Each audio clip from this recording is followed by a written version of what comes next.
જય જવાન જય કિસાન. ભારતીય કિસાન સંઘના તાલુકા પ્રમુખ બાબુભાઈ મકવાણા. આજે જે બોલવાનું છે તે વિષય ઉપર કે આ કમોસમી વરસાદને કારણે ખેડૂત કેટલો બરબાદ થઈ ગયો છે એ બારામાં આજે આપણે એક વાત કરવાની છે.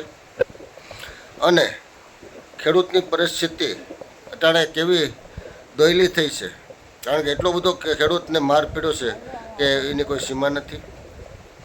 ખેડૂતનો દીકરો સહન કરી શકે, આ બીજું કોઈ ન કરી શકે.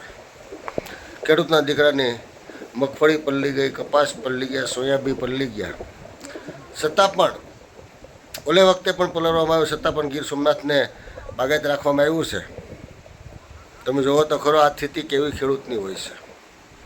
તો ગીર સોમનાથના ખેડૂતોને માવઠું ઓલે વખતે પણ નીડ્યું હતું, તો શા માટે બાગાયત રાખવા જવામાં આવ્યા? તો આ ગીર સોમનાથ જિલ્લાના કલેક્ટરને, મામલતદારો બધાને અમે કહીએ છીએ અને તમામ રાજકારણીઓને કહીએ છીએ કે ભાઈ ગીર સોમનાથને શા માટે અન્યાય થાય એ નિયમમાંથી બહાર કાઢવો જોઈએ.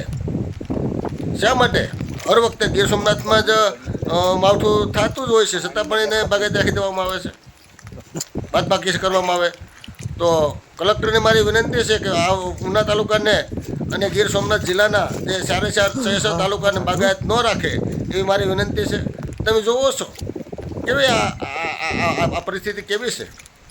ખેડૂતોના ખેતરોમાં પાણી, એની મગફળી તણાઈ ગઈ છે, છતાં પણ ખેડૂત સહન કરી રહ્યો છે.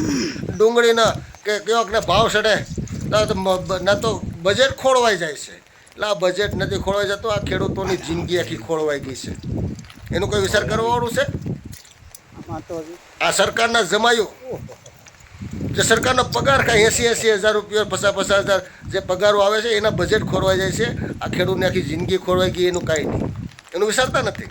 ડુંગળીનો ભાવ ચડે તો પત્રકારો પણ દોડે, ફલાણા દોડે કે બજેટ ખોરવાઈ ગયું ને ફલાણું થઈ ગયું ને. તો હું વિનંતી કરું છું તમામને આ ખેડૂતના દીકરાને બેઠો કરવા માટે જે પ્રયત્ન કરવા પડે એ કરો તાત્કાલિક ધોરણે. અને સર્વે કરાવો.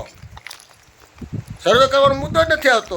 તમારી પાસે બધા ઓન રેકોર્ડ છે, કારણ કે સર્વે કરાવશો તો આ નાલાયક તંત્ર જે જિલ્લાનું છે એ હરામખોરનું છે, એ કોઈ કરવાનું નથી. આ ખેડૂતની વેદના જાળવવા, કારણ કે એને તો બજેટનો ખર્ચવો જોઈએ, એની બાયુનો મેકઅપ ન ઉખાવવો જોઈએ. આવી પરિસ્થિતિમાં એ હાલતા હોય છે.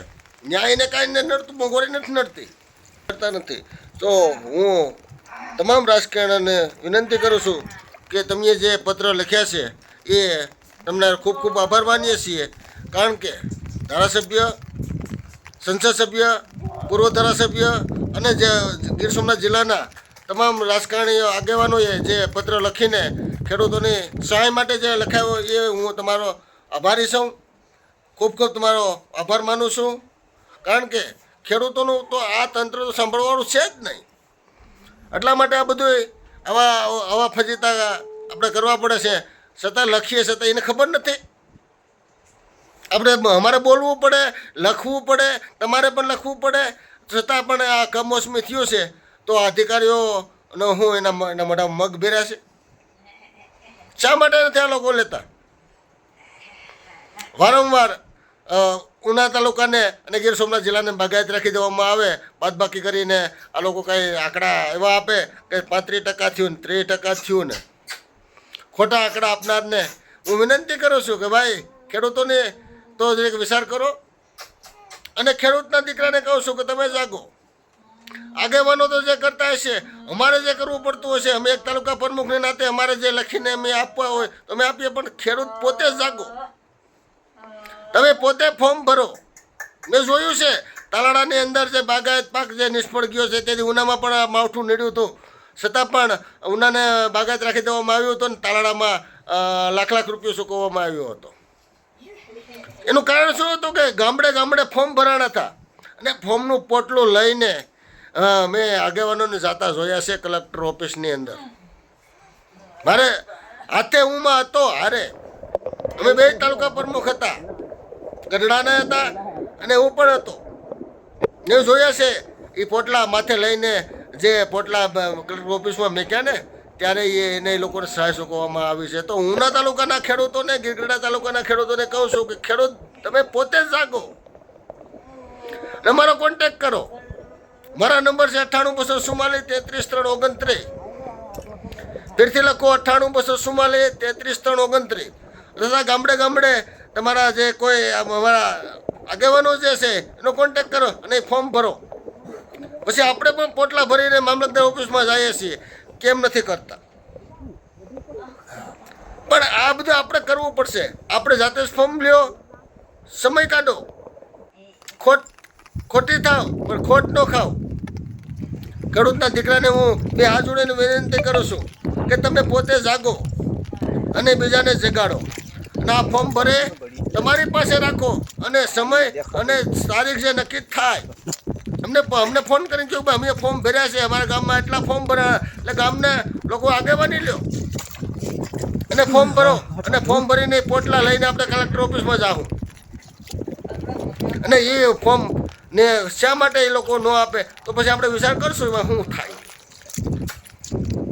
મામલતદારને ખુરશીને જો હલાવી ન નાખીએ તો કહેજો. પણ તમારામાં આપણામાં હિંમત હોવી જોઈએ. હું ગુજરાતના મુખ્યમંત્રી અને જીતુ વાઘાણીને જે કહું છું, કૃષિ મંત્રીને ને કે સહાય કમિશનરને પણ કહું છું કે ઉના તાલુકાના ખેડૂત અને એવા ગીર સોમનાથ જિલ્લાના નહીં પણ તમામ તાલુકાના ગુજરાતમાં જે કમોસમી વરસાદ પડ્યો છે એ ખેડૂતોને બેઠા કરવા માટે કાંક ને કાંક મહેનત કરો. તમારો એક બજેટ માંથી જે કોઈ જોગવાઈ થતી હોય એ કરો. નદીના દ્રશ્યો કહેવાય. તમારા ધારાસભ્ય શ્રીના કે સંસદ શ્રીના પણ જે પગારોમાં વધારો થતો એમાંથી કાપ મેકીને પણ ખેડૂતોની આમાં દેવામાંથી બહાર કાઢો એવી મારી વિનંતી છે. જય જવાન, જય કિસાન.